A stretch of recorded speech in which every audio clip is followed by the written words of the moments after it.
Happy independence day. Same to you. मैं झंडा पकड़ो। Thank you.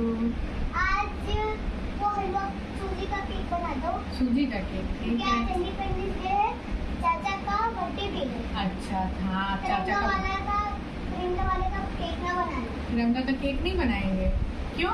आज तो 15 अगस्त है। क्योंकि तिरंगा हमारी शान होती है। इसलिए नहीं बनाएंगे। हाँ। ठीक है चलो अभी बनाते हैं केक।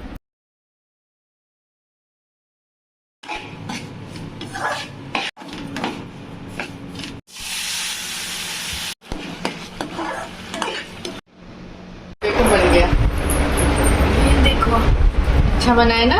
हाँ। और सबसे पहली बात, अपने झंडे को कभी सड़क पर नहीं फेंकना चाहिए और उसकी डिश नहीं बनाना चाहिए।